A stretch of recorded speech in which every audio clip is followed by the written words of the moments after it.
चलिए, तो स्वागत है मेरे इस YouTube चैनल द नौकरी एक्सप्रेस में। आज हम आप लोगों को गवर्नर जनरल का कुछ बचा हुआ पार्ट जो है कंप्लीट करवाएंगे। पिछले क्लास में हम लोग गवर्नर जनरल का ही पार्ट करवाए थे। अब आगे हम करेंगे चार्ल्स मेटकॉफ से आगे। जो चैनल पे नए हैं वो चैनल को सब्सक्राइब कर लें, जो चैनल पे पुराने हैं वो मेरे मेहनत को लाइक करें तथा अपने दोस्तों में चैनल को शेयर कर दें ताकि और भी लोगों को फायदा इससे मिलता रहे और मुझे मोटिवेशन मिलता रहे। आप हैं तो हम हैं, आप शेयर करिएगा, हम आपका केयर करेंगे। चलिए, तो हम लोग शुरू करते हैं अपने आगे का सेशन।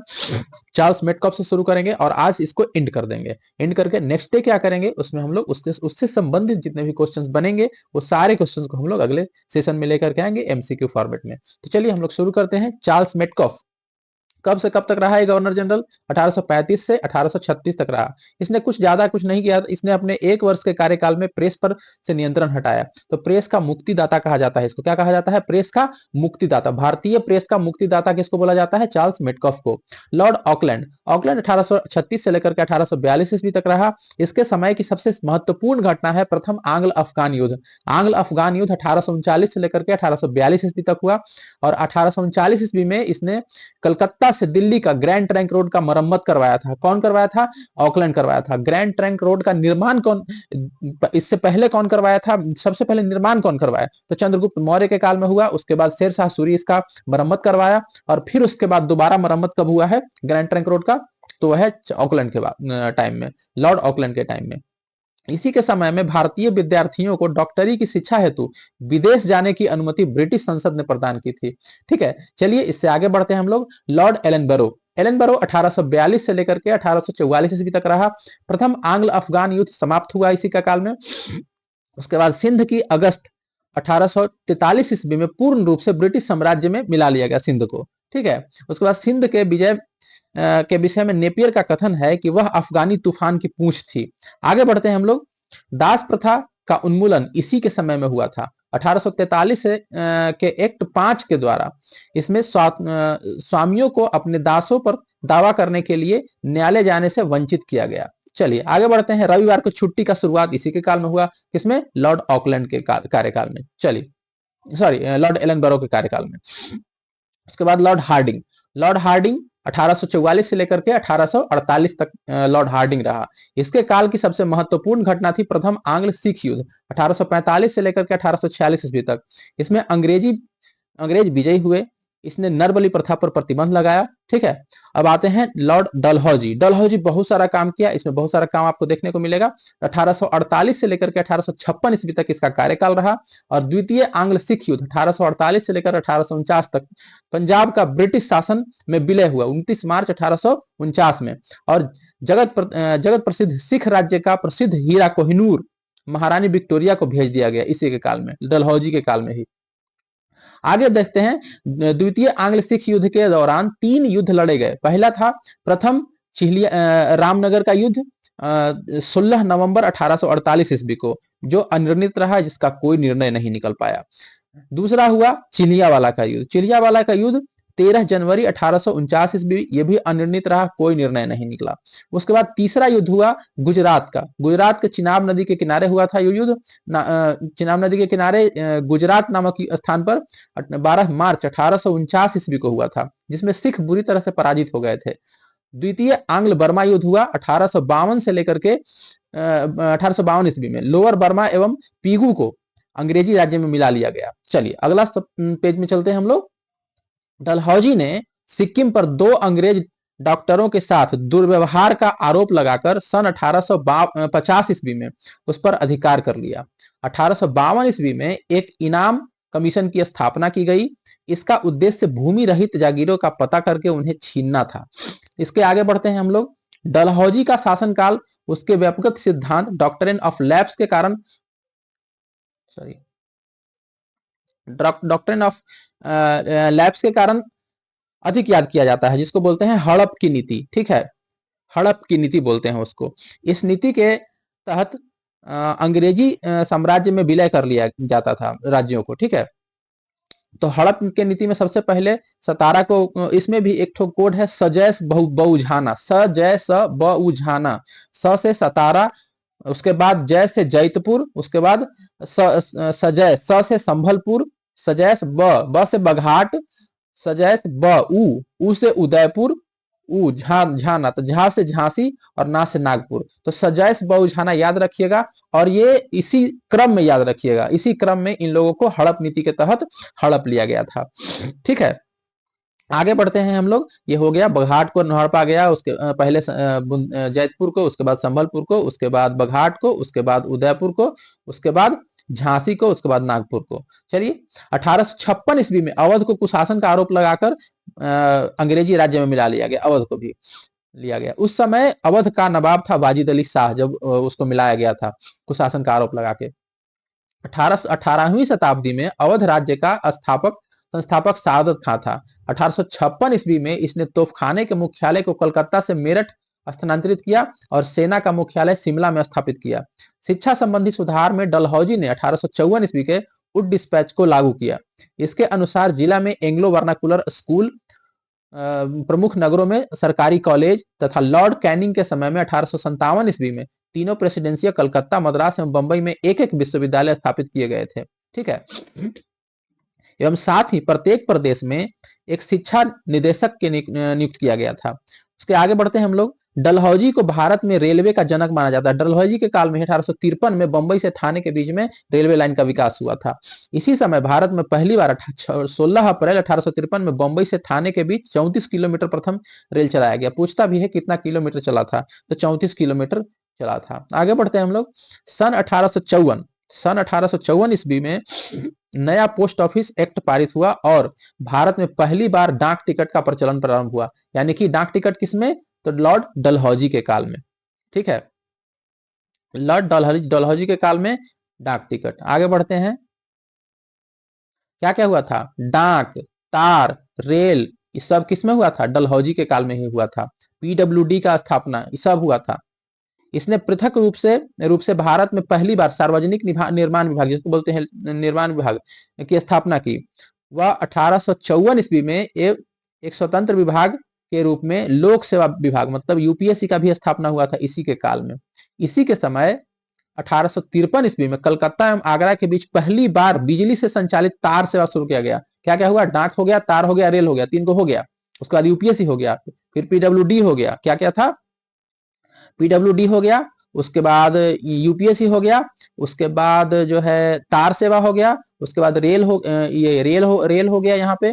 ठीक है, तो ये सारा का सारा उसी डलहौजी के काल में ही हुआ। इसने शिमला को ग्रीष्मकालीन राजधानी बनाया था। गर्मी में शिमला होता था राजधानी। 1853 ईस्वी के चार्टर एक्ट के द्वारा कंपनी के संचालक मंडल से कंपनी के प्रशासनिक अधिकारियों की नियुक्ति का अधिकार वापस ले लिया गया और 1853 ईस्वी से ही अधिकारियों की नियुक्ति के लिए प्रतियोगिता परीक्षा की व्यवस्था की गई। हाँ, तो ये भी हो गया। और क्या हुआ, प्रतियोगिता परीक्षा, डाक, तार, रेल, पीडब्ल्यूडी, जिसको सार्वजनिक निर्माण विभाग बोलते हैं। उसके बाद यूपीएससी, लोक सेवा जिसको बोलते हैं। उसके बाद क्या था, डाक, तार, रेल, यूपीएससी, पीडब्ल्यूडी, और राजधानी को शिमला, ग्रीष्मकालीन राजधानी शिमला को बनाया गया। और क्या था, और लास्ट में प्रतियोगिता परीक्षा आया। प्रतियोगिता परीक्षा की व्यवस्था किया गया, जिसके लिए उम्र सीमा कितना था, 18 से लेकर के 23 वर्ष रखा गया था। प्रतियोगिता परीक्षा में भाग लेने के लिए 18 से लेकर के 23 वर्ष रखा गया था। अब सुनिए, सत्येंद्रनाथ टैगोर पहले भारतीय थे जिन्होंने 1863 ईस्वी में लंदन में हुई सिविल सेवा परीक्षा में सफलता प्राप्त किया था। पहला आईसीएस अधिकारी कौन बने थे, सत्येंद्रनाथ टैगोर। जब जो अभी यूपीएससी का परीक्षा होता है ना, तो उस समय अभी आईएएस बनता है, उस समय आईसीएस बनता था। ठीक है, तो पहला आईसीएस अधिकारी कौन बने थे, सत्येंद्रनाथ टैगोर। सोचिए, यहाँ भारत में होता भी नहीं था ये परीक्षा। ये परीक्षा के लिए जाना पड़ता था कहाँ पे, तो ब्रिटेन, लंदन जाना पड़ता था, वहीं पे परीक्षा होता था। 1922 ईस्वी में इलाहाबाद, भारत एवं लंदन दोनों स्थानों पर एक साथ सिविल सेवा परीक्षा का आयोजन किया गया। 1922 में जाकर के ये शुरू हुआ। सोचिए, 1863 में वहां पे जाकर के सत्येंद्रनाथ टैगोर पास कर गए थे, वो भी अंग्रेजी में सारा परीक्षा। अब तो सोचिए, अब तो बहुत सारा भाषा में होता भी है, तब भी लोग पास नहीं कर पाते। डलहौजी ने नर बलि प्रथा को रोकने का भी प्रयास किया। तो वो लोग ऐसे नहीं थे, वो लोग बहुत मेहनती लोग थे। हम लोग निकम्मे लोग हैं, वो मेहनती लोग थे। चलिए आगे बढ़ते हैं। लॉर्ड कैनिंग, आपके बारे में नहीं बोल रहे हैं, आप तो मेहनती हैं, लेकिन हम लोग निकम्मे हैं। काम नहीं करना चाहते हैं, मोबाइल के जरिए हम लोग सब कुछ देखना चाहते हैं, किताब नहीं पलटना चाहते हैं। जैसे हम भी आप लोगों के लिए मोबाइल के जरिए दिखाने के लिए ये वीडियो बना रहे हैं। चलिए, हालांकि इससे घाटा नहीं होगा, फायदा ही होगा। सोते समय वीडियो देख लीजिए, अगर सोने का मन नहीं कर रहा है, बेड पे चले गए तो किताब लेने का मन नहीं है तो मोबाइल खोले और इसी वीडियो को देख लिए, ताकि एक बार रिवीजन हो जाए। चलिए, अब लॉर्ड कैनिंग को देखते हैं हम लोग। डलहौजी हो गया खत्म। कैनिंग में भी बहुत सारा काम हुआ था। यह भारत में कंपनी द्वारा नियुक्त अंतिम गवर्नर जनरल था। देखिए, पहले होता था गवर्नर जनरल, लेकिन 1857 की क्रांति के बाद 1858 में इसी पोस्ट का नाम गवर्नर जनरल से हटा करके क्या कर दिया गया, गवर्नर जनरल से हटा करके वाइसराय नाम दे दिया गया। तो पहला वाइसराय भी कैनिंग होगा, अब अंतिम गवर्नर जनरल भी कैनिंग होगा। ठीक है, भारत में कंपनी का अंतिम गवर्नर जनरल तो लॉर्ड कैनिंग, और पहला वायसराय तो लॉर्ड कैनिंग। ठीक है, ब्रिटिश सम्राट के अधीन नियुक्त भारत का प्रथम वायसराय, देखिए है ना, तो कंफ्यूज नहीं हो रहा है। अंतिम अगर गवर्नर जनरल बोलेगा भारत कंपनी का तो बोलेंगे लॉर्ड कैनिंग, और पहला वायसराय बोलेंगे तब भी लॉर्ड कैनिंग। इसके समय की सबसे महत्वपूर्ण घटना क्या हुआ, 1857 ईस्वी का ऐतिहासिक विद्रोह हुआ। इसी समय में मंगल पांडे जो विद्रोह छेड़े थे, बैरकपुर छावनी के थे, ठीक है, वो विद्रोह शुरू कर दिए थे। वो एनफील्ड राइफल के कारण, जो ब्राउन ब्रेस्ट को बदल करके एनफील्ड राइफल आया गया, उसमें कारतूस जो लगता था वो सुअर और गाय की चर्बी मिक्स करके कारतूस बनाया जाता था। इसी विद्रोह के बाद प्रशासनिक सुधार के अंतर्गत भारत का शासन कंपनी के हाथों से सीधे ब्रिटिश सरकार के नियंत्रण में ले लिया गया। उसी समय से, जब आंदोलन हुआ उसके बाद से। आगे बढ़ते हैं।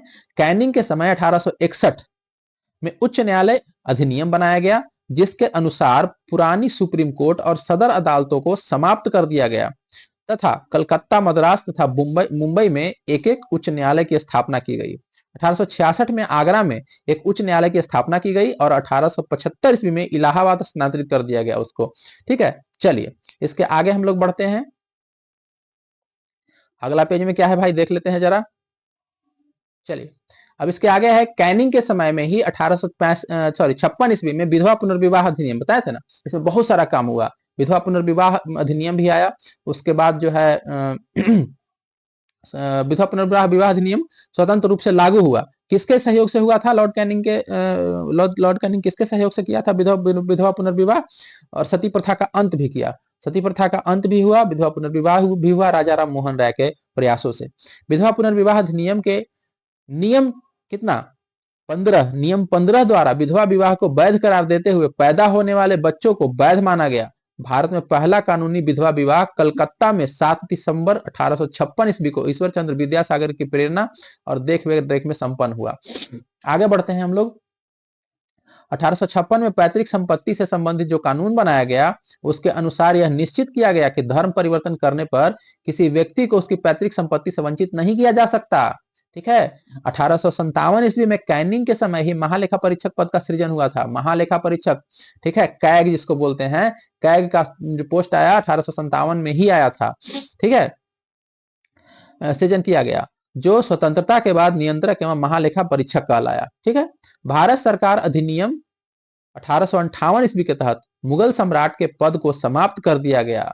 1858 में क्या हुआ, मुगल सम्राट के पद को समाप्त कर दिया गया। उसके बाद मैकाले द्वारा प्रारूपित दंड संहिता को 1858 ईस्वी में कानून बना दिया गया। 1859 ईस्वी में अपराध विधान संहिता लागू किया गया, जिसको बोलते हैं क्या, सीआरपीसी बोलते हैं, सीआरपीसी। ठीक है,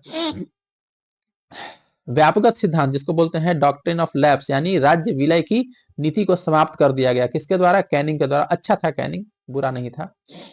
1861 ईस्वी में इंडियन काउंसिल एक्ट पारित हुआ तथा पोर्टफोलियो प्रणाली लागू किया गया। अब आ गए भाई एल्गिन। एल्गिन कुछ ज्यादा काम नहीं, इसने बहावी आंदोलन का दमन किया। बहावी आंदोलन का मुख्य केंद्र वैसे कहां था, पटना में था, याद रखिएगा, पूछा जाता है, बीपीएससी खास करके पूछता है कि बहावी आंदोलन का मुख्य केंद्र कहां था, तो वो था पटना में। भाई पूरा वीडियो देखिएगा तभी समझ में आएगा सारा चीज, क्योंकि अधूरा देखिएगा तो समझ में नहीं आएगा। पार्ट 1 पार्ट 2 करके बना दिए हैं, देखना है आपको।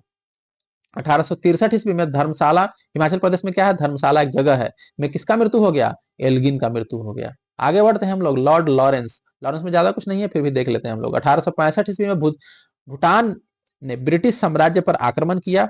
अफगानिस्तान के संबंध में इसने अहस्तक्षेप नीति अपनाई, जिसे शानदार निष्क्रियता के नाम से जाना जाता है। आगे बढ़ते हैं।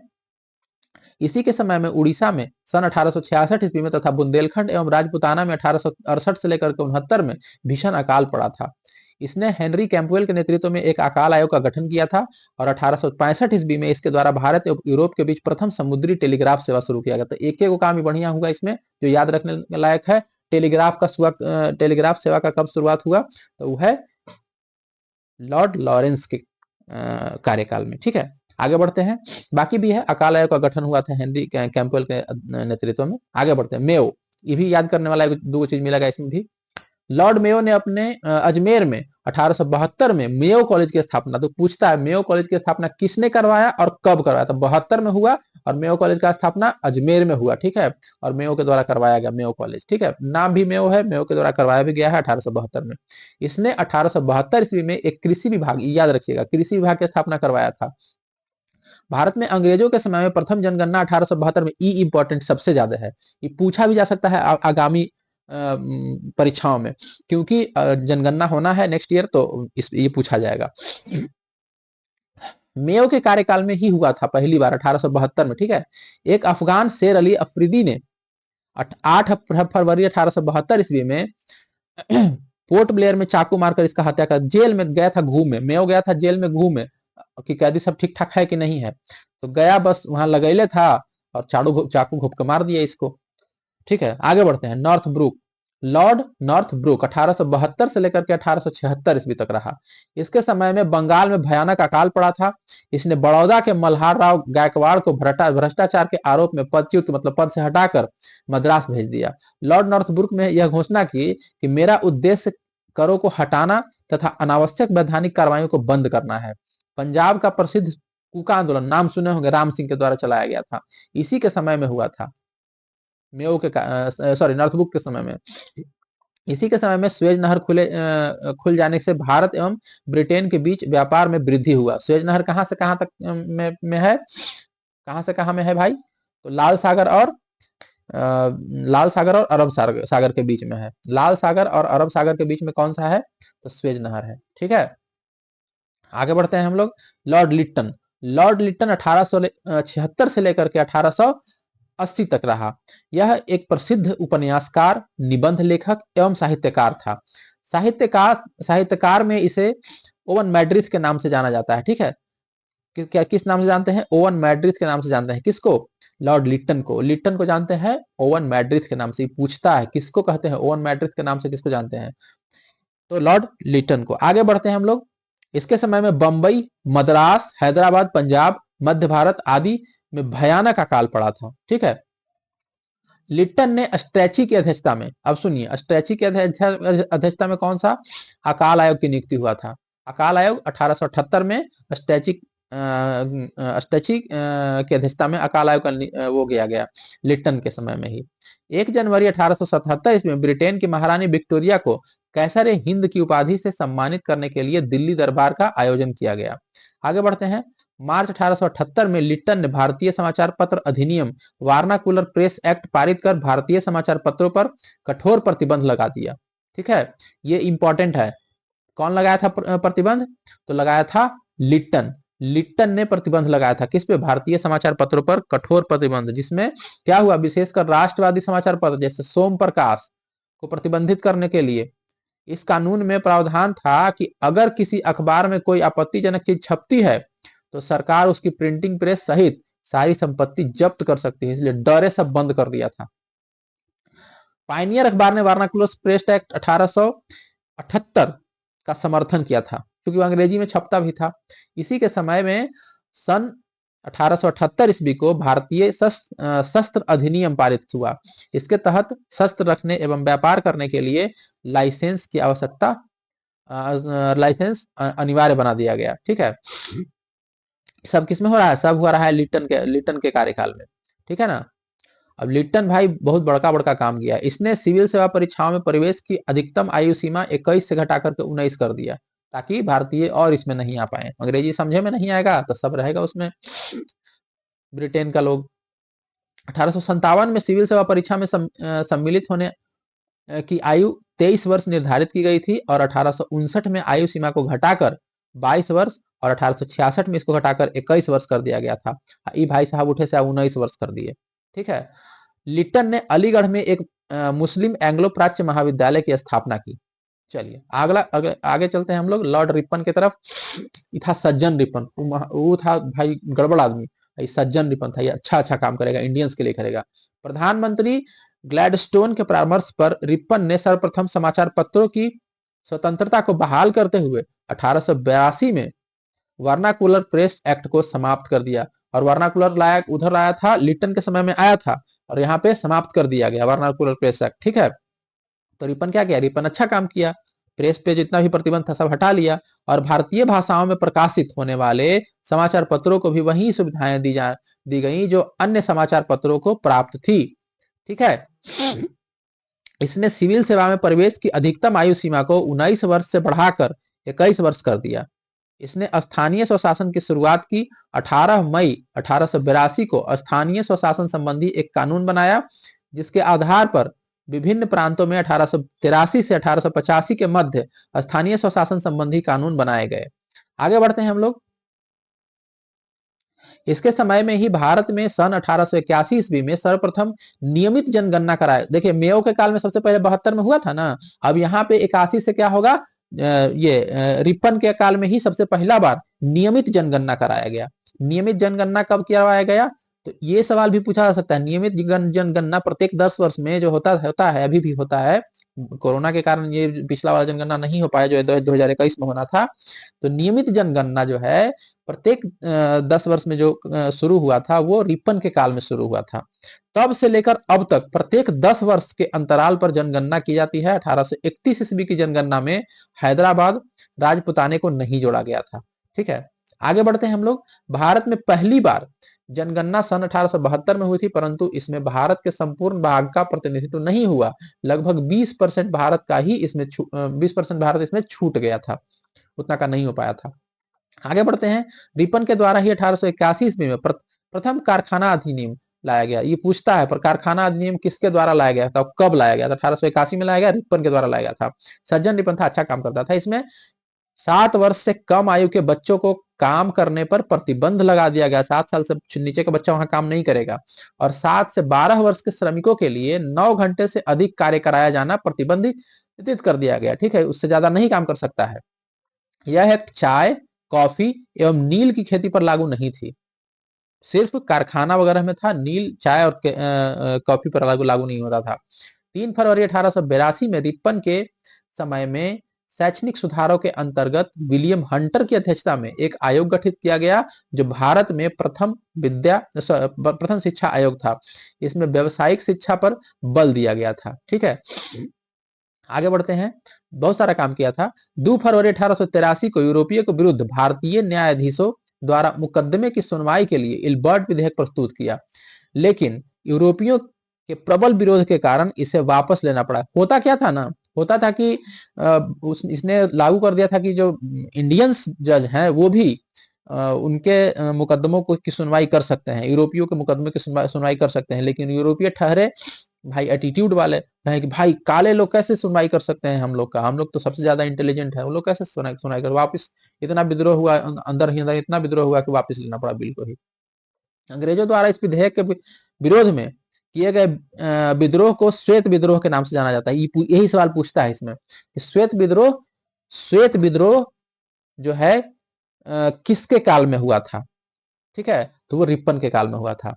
रिपन के काल में ही श्वेत विद्रोह हुआ था। फ्लोरेंस नाइटिंगेल ने रिपन को भारत के उद्धारक की संज्ञा दी। देखिए कितना अच्छा नाम दिया गया, अच्छा काम करेगा तो अच्छा नाम दिया जाएगा। भारत का उद्धारक फ्लोरेंस नाइटिंगेल कहा था रिपन को भारत का उद्धारक। ठीक है।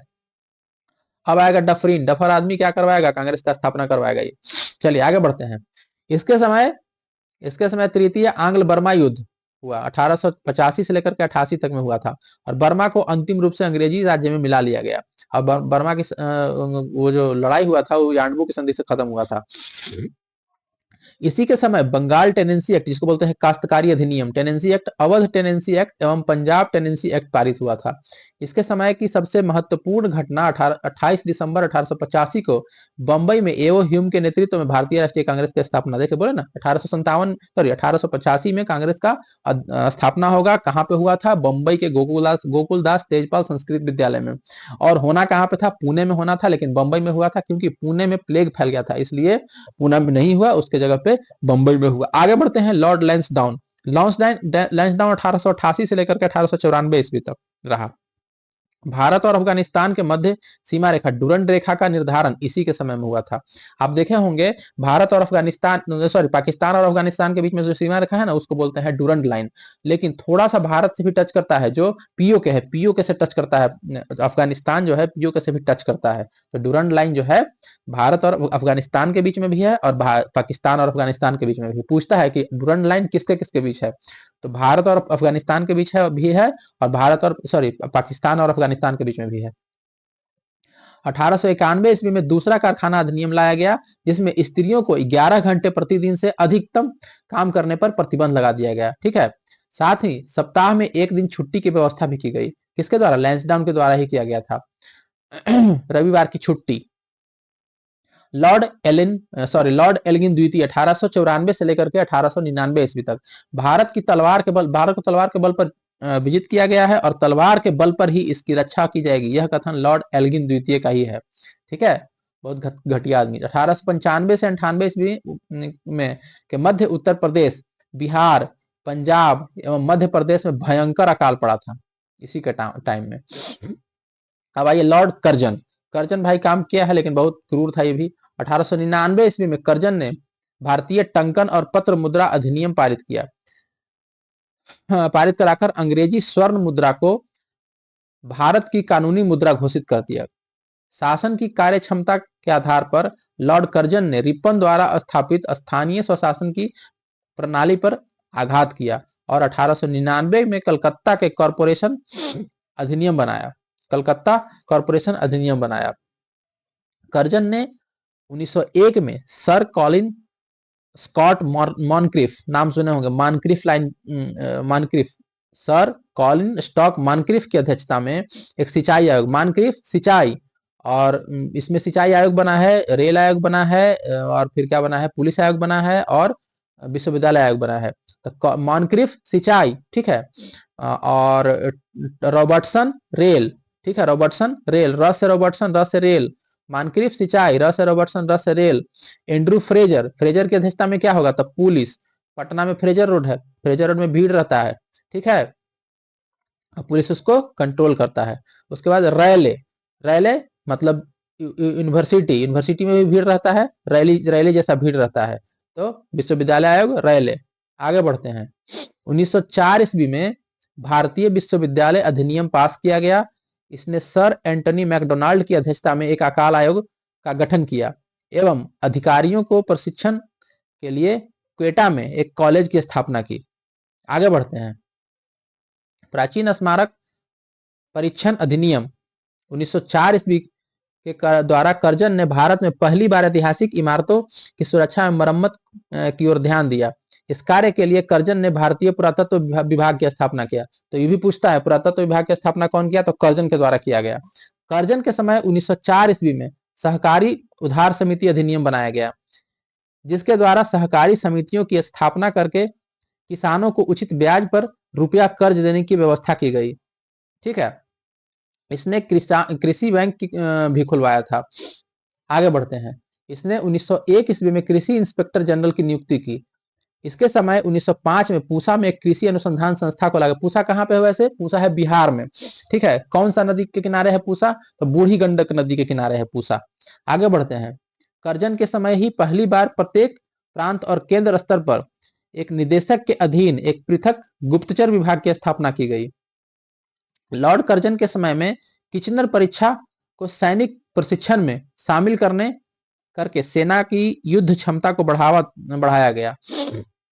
इसी के कार्यकाल के दौरान कलकत्ता में विक्टोरिया मेमोरियल हॉल का निर्माण हुआ था। चलिए आगे बढ़ते हैं हम लोग।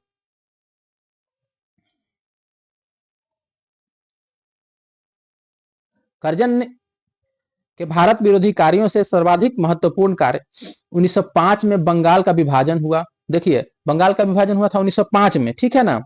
19 जुलाई 1905 को बंगाल विभाजन के निर्णय की घोषणा किया करजन और शिमला में किया गया। इसका प्रारूप प्रकाशित किया गया, ठीक है। सितंबर 1905 में उसे सम्राट ने भी स्वीकृति दे दिया और 16 अक्टूबर 1905 में इस बंगाल विभाजन की योजना को लागू किया गया। बंगाल को दो प्रांतों में बांट दिया गया, एक पूर्वी बंगाल और असम प्रांत, दूसरा पश्चिमी बंगाल और पूर्वी बंगाल का मुख्यालय ढाका में बनाया गया, ठीक है। आगे बढ़ते हैं। पूर्वी बंगाल का लेफ्टिनेंट गवर्नर ब्लूमफील्ड फुलर को पश्चिमी बंगाल का लेफ्टिनेंट गवर्नर एंड्रयू फ्रेजर को बनाया गया।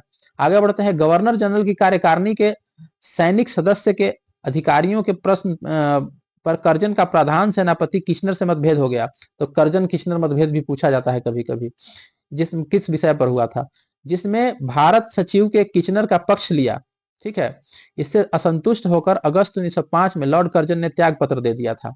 आगे बढ़ते हैं लॉर्ड मिंटो की तरफ। लॉर्ड मिंटो द्वितीय 1905 से लेकर के 1910 ईस्वी तक। इसके समय में आगा खां एवं सलीमुल्लाह खां के द्वारा ढाका में 1906 में मुस्लिम लीग की स्थापना हुआ।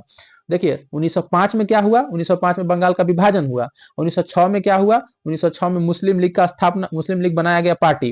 कहां पे हुआ था, ढाका में, ठीक है। 1907 में क्या होगा, 1907 में कांग्रेस दो भाग में बढ़ जाएगा। कहां पे हुआ था अधिवेशन, अधिवेशन हुआ था सूरत में। हम लोग पीछे पढ़ चुके हैं। विभाजन कहां पे हुआ, सूरत में हुआ था।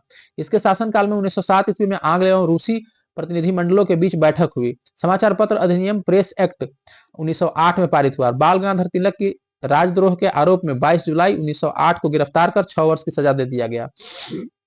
गवर्नर जनरल की काउंसिल के सदस्य के रूप में एसपी सिन्हा की नियुक्ति की गई।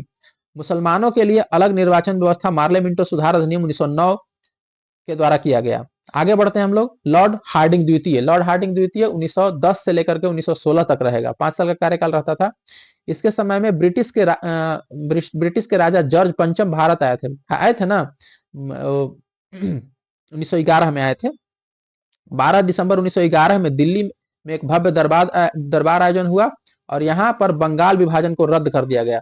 बंगाल विभाजित कब हुआ, विभाजित हुआ 5 में, और रद्द कब हुआ, तो 1911 में, ठीक है। रद्द करने की घोषणा की गई एवं भारत की राजधानी कलकत्ता से दिल्ली स्थानांतरित करने की घोषणा की गई। 1912 में दिल्ली भारत की राजधानी बन गया। तो याद रखिएगा कोची कोची हो गया इसमें, क्या क्या हुआ इसमें, इसमें हुआ बंगाल विभाजन रद्द हुआ और दिल्ली को जो है राजधानी बनाया गया, ठीक है। कलकत्ता से स्थानांतरित करके दिल्ली को राजधानी बनाया गया। इसी के समय गोपाल कृष्ण गोखले 1910 एवं 1911 में अनिवार्य एवं निःशुल्क प्राथमिक शिक्षा आरंभ करने के लिए इंपीरियल लेजिस्लेटिव काउंसिल में विधेयक प्रस्तुत किया था। 23 दिसंबर 1912 ईस्वी को लॉर्ड हार्डिंग पर दिल्ली में बम फेंका गया था। इसके लिए अनुशीलन समिति उत्तरदायी था। हार्डिंग बम कांड दिल्ली षड्यंत्र केस के रूप में प्रसिद्ध है। इसमें 13 व्यक्तियों को अभियुक्त बनाया गया था, जिसमें मास्टर अमीन चंद, दीनानाथ और उसके बाद भाई बाल मुकुंद, उसके बाद बलराज मैला, उसके बाद बसंत कुमार एवं अवध बिहारी को गिरफ्तार किया गया। इसमें 4 लोगों को फांसी तथा 2 को 7 वर्ष की सजा, और दीनानाथ सरकारी गवाह बन गए। इसमें मुख्य भूमिका निभाने वाले रास बिहारी बोस जापान भाग गए थे। इसी के समय 28 जुलाई 1914 ईस्वी को प्रथम विश्व युद्ध प्रारंभ हुआ था। इसी के शासनकाल में फिरोज शाह मेहता ने बॉम्बे क्रॉनिकल एवं गणेश शंकर विद्यार्थी ने प्रताप का प्रकाशन किया। 1916 ईस्वी में लॉर्ड हार्डिंग को बनारस हिंदू विश्वविद्यालय का कुलाधिपति नियुक्त किया गया। अब आ गया चेम्सफोर्ड, बस बहुत जल्दी खत्म होने वाला। 1916 से लेकर के 1921 तक चेम्सफोर्ड रहा। कांग्रेस के लखनऊ अधिवेशन 1916 ईस्वी में कांग्रेस का एकीकरण हुआ। कहां पे, लखनऊ में। कांग्रेस जो है उधर बटा कब था, 1907 में बटा था। यहाँ पे एकीकरण हुआ। किसके साथ होगा एकीकरण, तो मुस्लिम लीग के साथ होगा एकीकरण। अब बाकी और कौन साथ में रहेगा, तो जो गरम दल और नरम दल जो था ना, वो भी साथ में आ जाएगा। मुस्लिम लीग के साथ समझौता हुआ। 1916 में पूना में महिला विश्वविद्यालय की स्थापना हुई। इसके काल में 1917 ईस्वी में शिक्षा पर सैडलर आयोग का गठन हुआ। 20 अगस्त 1917 को सुधारों की घोषणा को मॉन्टेगू घोषणा के नाम से जाना जाता है। लोक सेवाओं की परीक्षा इंग्लैंड एवं भारत के में एक साथ कराने की संस्तुति मॉन्टेगू चेम्सफोर्ड के द्वारा की गई। आगे बढ़ते हैं, चलिए। इसी के काल में 1919 में रॉलेट एक्ट पारित हुआ, इसी के लिए जो हुआ था जलियांवाला बाग हत्याकांड। इसी के काल में 13 अप्रैल 1919 ईस्वी को जलियांवाला बाग हत्याकांड कहां पे है? जलियांवाला बाग तो अमृतसर में है, इसी के काल में हुआ था। खिलाफत आंदोलन एवं गांधी जी का असहयोग आंदोलन इसी के समय में शुरू हुआ था। खिलाफत आंदोलन क्यों था? तो तुर्की का खलीफा जो था उसको खलीफा का पोस्ट को समाप्त कर दिया गया था। इसी के लिए मुसलमान जो है अपना एक आंदोलन चलाए थे जिसका नाम था खिलाफत आंदोलन। उसको गांधी जी जो है अपने में समेटने की कोशिश की और समेट करके हिंदू मुसलमानों को एक करने की कोशिश किए थे। तृतीय धार्मिक नहीं था, वो जो है उन लोग मुसलमानों के लिए धार्मिक आंदोलन था, लेकिन गांधी जी इसमें कूद पड़े थे जानबूझ के, ताकि हिंदू मुसलमान को एक करके लड़ाई को और मजबूत किया जाए। चलिए आगे बढ़ते हैं। तृतीय अफगान युद्ध इसी के समय में हुआ था। अक्टूबर 1920 में मानवेंद्र नाथ रॉय, जिनका एम एन रॉय नाम से जानते हैं भी, ने भारतीय कम्युनिस्ट पार्टी का गठन कौन किया? मानवेंद्र एम एन रॉय के द्वारा किया गया, ताशकंद समूह। ठीक है, आगे बढ़ते हैं। लॉर्ड रीडिंग 1921 से लेकर के 1926 तक 5 साल का रहता था कार्यकाल। 1921 में मोपला विद्रोह हुआ, पूछता है, बहुत बार पूछा है। मोपला विद्रोह 1921 में हुआ। इसके काल में ही प्रिंस ऑफ वेल्स ने नवंबर 1921 में भारत की यात्रा की। इस दिन पूरे भारत में हड़ताल का आयोजन किया गया। चलिए आगे बढ़ते हैं। 5 फरवरी 1922 को घटी चौरी चौरा कांड, सॉरी 5 फरवरी 1922 को घटी चौरी चौरा कांड उत्तर प्रदेश के गोरखपुर जिले के बाद गांधी जी ने अपना असहयोग आंदोलन वापस ले लिया। भारत में 1922 से इलाहाबाद में सिविल सेवा परीक्षा की शुरुआत हुई। 1922 में जाकर के इलाहाबाद में परीक्षा शुरुआत हुआ भारत में पहली बार। आगे बढ़ते हैं। पहले ब्रिटेन में होता था। 1922 ईस्वी में विश्व भारती विश्वविद्यालय ने कार्य करना प्रारंभ किया और 1923 ईस्वी में चित्तरंजन दास एवं मोतीलाल नेहरू ने एक पार्टी का गठन किया था जिसका नाम था स्वराज पार्टी। ठीक है, 1923 ईस्वी के चुनाव में इस दल को मध्य प्रांत एवं बंगाल में पूर्ण बहुमत मिला था। 1925 ईस्वी में प्रसिद्ध आर्य समाजी राष्ट्रवादी नेता स्वामी श्रद्धानंद की हत्या कर दी गई। आगे बढ़ते हैं हम लोग। लॉर्ड इरविन, अब 1926 से लेकर के 1931 तक ये रहा। 3 फरवरी 1928 ईस्वी में साइमन कमीशन बंबई पहुंचा। लाला लाजपत राय की मृत्यु के बदले में भारतीय चरमपंथियों द्वारा दिल्ली के असेंबली हॉल में 1929 ईस्वी में बम फेंका गया। भगत सिंह उसमें शामिल थे, लेकिन फेंके थे, लेकिन वो फेंके थे खाली बेंच पे फेंके थे। ये नहीं कि किसी को मारने के लिए वो फेंके थे। और कहे भी थे कि बहरों को सुनाने के लिए किया गया, ना कि किसी की हत्या करने के लिए। उस समय अध्यक्षता कौन कर रहे थे सदन का? तो विठल भाई पटेल कर रहे थे। पूछता है क्वेश्चन। लाहौर जेल में जतिन दास ने 13 जुलाई 1929 को भूख हड़ताल शुरू की। भूख हड़ताल के 64वें दिन 13 सितंबर 1929 ईस्वी को उनकी मृत्यु हो गई। भूख हड़ताल का कारण भारतीय एवं अंग्रेज कैदियों के बीच व्यवहार में किया जाने वाला भेदभाव था। 1929 ईस्वी में कांग्रेस के लाहौर अधिवेशन में पूर्ण स्वराज का लक्ष्य निर्धारित किया गया था। ठीक है, 1929 में, ठीक है ना। और 26 जनवरी 1930 को स्वतंत्रता दिवस मनाने की घोषणा की गई। हम लोग पिछले सेशन में पढ़ चुके हैं ये सब बात। आगे बढ़ते हैं। सविनय अवज्ञा आंदोलन के दौरान महात्मा गांधी को मई 1930 ईस्वी को गिरफ्तार कर लिया गया और 25 जनवरी 1931 ईस्वी को वायसराय इरविन को बिना शर्त के उन्हें रिहा कर दिया गया। 12 नवंबर 1930 में लंदन में प्रथम गोलमेज सम्मेलन हुआ। इस सम्मेलन में कांग्रेस ने भाग नहीं लिया। 4 मार्च 1931 को गांधी इरविन समझौता पर हस्ताक्षर किया गया और साथ ही सविनय अवज्ञा आंदोलन को स्थगित किया गया, बंद नहीं किया गया, क्योंकि बाद में फिर चालू होता है ये। जब गांधी जी लौट के आते हैं गोलमेज सम्मेलन से, तो इसको फिर दोबारा से शुरू करते हैं गांधी जी, रीस्टार्ट मार देते हैं। चलिए, क्योंकि वहां से उनको खाली हाथ आना पड़ता है। वायसराय भवन, वर्तमान में राष्ट्रपति भवन में रहने वाले पहले व्यक्ति लॉर्ड इरविन था। जो भी राष्ट्रपति भवन देख रहे हैं ना, ये उसमें पहले इरविन शुरुआत किया था रहना। इस भवन के निर्माण में 17 वर्ष लगे थे और 1931 में इसका उद्घाटन हुआ। इस भवन का वास्तुकार कौन था? सर एडविन लुटियंस और हर्बर्ट बेकर था। ठीक है, लुटियंस था इसका वास्तुकार और बेकर था। आगे बढ़ते हैं। उसको उस पूरे इलाके को बोलते हैं लुटियंस जोन। लॉर्ड वेलिंगटन 1931 से लेकर के 1936 ईस्वी तक। इसके समय में लंदन में 7 सितंबर से 1 दिसंबर 1931 तक द्वितीय गोलमेज सम्मेलन का आयोजन हुआ। इस सम्मेलन में कांग्रेस ने भाग लिया। किसमें? द्वितीय गोलमेज सम्मेलन में भाग लिया। लेकिन तीनों गोलमेज सम्मेलन में कौन भाग लिया था? तीनों गोलमेज सम्मेलन में अंबेडकर जी भाग लिए थे। ठीक है, कांग्रेस का प्रतिनिधित्व गांधी जी ने किया था। दूसरे गोलमेज सम्मेलन की असफलता के बाद गांधी जी ने 3 जनवरी 1932 को दोबारा सविनय अवज्ञा आंदोलन को प्रारंभ कर दिया। बोला था ना इसको दोबारा से रीस्टार्ट मारेंगे गांधी जी। 16 अगस्त 1932 में रैमजे मैकडोनाल्ड के विवादास्पद सांप्रदायिक पंचायत की घोषणा की। इसके अनुसार दलितों को हिंदुओं से अलग मानकर उन्हें अलग प्रतिनिधित्व देने को कहा गया। ठीक है, इसी को बोलते हैं सांप्रदायिक पंचायत। कोशिश कर रहा था कि जैसे मुस्लिमों को बांट दिए हैं वैसे ही हिंदू में भी फूट डाल करके इसको भी दो फाड़ा बना देते हैं, दो हाफ कर देते हैं। ठीक है, एक दलितों के लिए अलग से कर देते हैं। ठीक है, दलित वर्गों के लिए अलग निर्वाचन मंडल का प्रावधान किया गया। इससे गांधी जी बहुत दुखी हुए और उन्होंने इसे हटाने के लिए आमरण उपवास आरंभ कर दिया। अंत में एक समझौता हुआ जिसे प्रायः पूना समझौता कहते हैं। किन के बीच हुआ था? तो ये हुआ था अंबेडकर और गांधी के बीच में हुआ था। कहते हैं समझौता किया गया जिसमें दलित वर्गों के लिए साधारण वर्ग में ही सीटों का आरक्षण किया गया। पूना समझौता 24 सितंबर 1932 ईस्वी को हुआ था। ठीक है, 17 नवंबर से लेकर के 24 दिसंबर 1932 ईस्वी तक लंदन में तृतीय गोलमेज सम्मेलन का आयोजन हुआ। कांग्रेस ने इसमें भाग नहीं लिया था क्योंकि गांधी जान रहा था कि फिर हमारे साथ वही होने वाला है, इसलिए अच्छा जयबे नहीं करेंगे हम। बिहार में 1934 में भयंकर भूकंप आया था। भारत सरकार अधिनियम 1935 पास किया गया इसी के कार्यकाल में। इस अधिनियम ने ब्रिटिश भारत में प्रांतीय स्वायत्तता शुरू की। लॉर्ड वेलिंगटन ने कांग्रेस के बंबई अधिवेशन 1915 ईस्वी में हिस्सा लिया था। इस अधिवेशन की अध्यक्षता सत्येंद्र प्रसाद सिन्हा ने किया था। ठीक है, आगे बढ़ते हैं हम लोग। बहुत जल्दी हम लोग अब अंतिम गवर्नर तक पहुंचने वाले हैं। लॉर्ड लिनलिथगो 36 से लेकर के 43 तक लिनलिथगो रहा। इसके समय में ही पहली बार चुनाव कराए गए। कांग्रेस ने 11 में से 8 प्रांत बॉम्बे, मद्रास, बिहार, संयुक्त प्रांत, मध्य प्रांत, उड़ीसा, उत्तर प्रदेश सीमांत प्रांत और असम में अपनी सरकार बनाई। प्रथम 6 प्रांतों में कांग्रेस को स्पष्ट बहुमत मिला। बंगाल, असम, उत्तर पश्चिमी सीमा प्रांत और पंजाब और सिंध में कांग्रेस को पूर्ण बहुमत नहीं मिला था। 1 सितंबर 1839 को द्वितीय विश्व युद्ध आरंभ हुआ और ब्रिटिश सरकार ने बिना भारतीयों से पूछे भारत को भी युद्ध में झोंक दिया। कांग्रेस ने इसका विरोध करते हुए नारा दिया, न कोई भाई और न कोई पाई।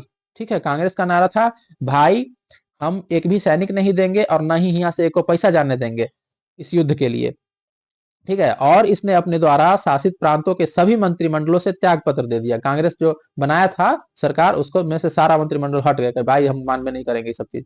1 मई 1939 से सुभाष चंद्र बोस ने फॉरवर्ड ब्लॉक नाम की एक नई पार्टी बनाई थी।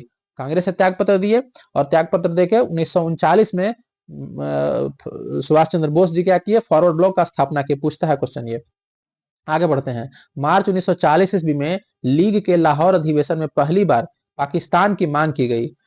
1940 में पहली बार पाकिस्तान का मांग किया गया। इस प्रस्ताव का प्रारूप सिकंदर हयात खान ने बनाया था और फजलुल हक ने प्रस्तुत किया और खलीज कुजमा ने उसका समर्थन किया था। ये तीनों नाम याद रखिएगा। 8 अगस्त 1940 ईस्वी को अगस्त प्रस्ताव अंग्रेजों के द्वारा लाया गया और मार्च 1942 में क्रिप्स मिशन भारत आया और कांग्रेस और मुस्लिम लीग दोनों ने क्रिप्स प्रस्तावों को अस्वीकार कर दिया और पंडित जवाहरलाल नेहरू एवं मौलाना आजाद क्रिप्स मिशन के साथ कांग्रेस के आधिकारिक वार्ताकार थे। आगे बढ़ते हैं, थोड़ा सा और रह गया है, 2 गवर्नर और 9 अगस्त 1942 को कांग्रेस ने भारत छोड़ो आंदोलन प्रारंभ किया। भारत छोड़ो आंदोलन को अगस्त क्रांति के नाम से भी जाना जाता है। 1943 ईस्वी में बंगाल में भयानक अकाल पड़ा था। ठीक है, चलिए तो हम लोग आगे बढ़ते हैं। इसके आगे थोड़ा सा और रह गया है। वेवेल, वायसराय वेवेल का कार्यकाल क्या था? 1944 से लेकर 1947 तक था। अब देश आजाद होने वाला है। चलिए, वेवेल ने 25 जून 1945 को शिमला में एक सम्मेलन बुलाया। इस सम्मेलन में कांग्रेस प्रतिनिधिमंडल का नेतृत्व अबुल कलाम आजाद ने किया था। गांधी जी सम्मेलन में भाग नहीं लिए थे, यद्यपि वे शिमला में उपस्थित रहे। सम्मेलन के दौरान मुस्लिम लीग द्वारा यह शर्त रखी गई थी कि वायसराय की कार्यकारिणी परिषद में नियुक्त होने वाले सभी मुस्लिम सदस्यों का चयन वह स्वयं करेगी। मुस्लिम लीग का यह अड़ियल रुख 14 जुलाई तक बना रहा। अतः वेवेल 14 जुलाई 1945 को सम्मेलन की घोषणा की, विफलता की घोषणा की।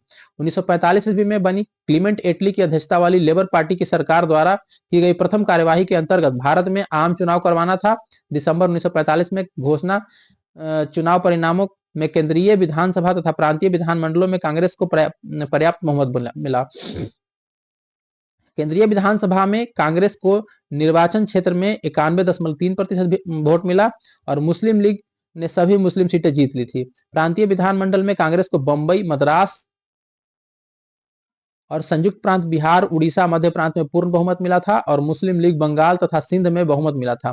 पंजाब में कांग्रेस, अकालियों और यूनियनिस्ट पार्टी की साझा सरकार बनी।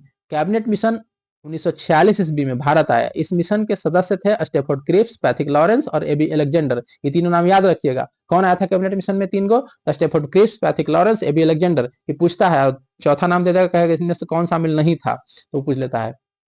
20 फरवरी 1947 ईस्वी में प्रधानमंत्री लॉर्ड क्लेमेंट एटली लेबर पार्टी ने हाउस ऑफ कॉमन्स में यह घोषणा की कि जून 1948 ईस्वी तक प्रभुसत्ता भारतीयों के हाथ में दे दी जाएगी। ठीक है, आगे बढ़ते हैं। आगे है लॉर्ड माउंटबेटन, अंतिम गवर्नर जनरल। भारत का गवर्नर जनरल अंतिम था ये। उसके बाद आजादी मिल गई थी। अंग्रेज मतलब ब्रिटिश अंतिम अंग्रेजी गवर्नर जनरल। मार्च 1947 से लेकर के जून 1948 ईस्वी तक रहा था। सत्ता हस्तांतरण के लिए 24 मार्च 1947 ईस्वी को भारत का गवर्नर जनरल लॉर्ड माउंटबेटन को बनाया गया। 3 जून 1947 को माउंटबेटन योजना घोषित किया। इसमें भारत विभाजन शामिल था। 4 जुलाई 1947 को ब्रिटिश संसद में एटली द्वारा भारतीय स्वतंत्रता विधेयक प्रस्तुत किया गया, जिसमें 18 जुलाई को स्वीकृति मिली। विधेयक के अनुसार भारत और पाकिस्तान दो स्वतंत्र राष्ट्रों की घोषणा की गई। आगे 15 अगस्त 1947 ईस्वी को भारत स्वतंत्र हुआ और स्वतंत्र भारत का प्रथम गवर्नर जनरल लॉर्ड माउंटबेटन को बनाया गया। और उसके बाद स्वतंत्र भारत के प्रथम एवं अंतिम भारतीय गवर्नर जनरल सिराज गोपालाचारी को बनाया गया। तो हम लोग अंतिम पन्ने तक पहुंच गए और गवर्नर जनरल को हम लोग समाप्त कर चुके हैं।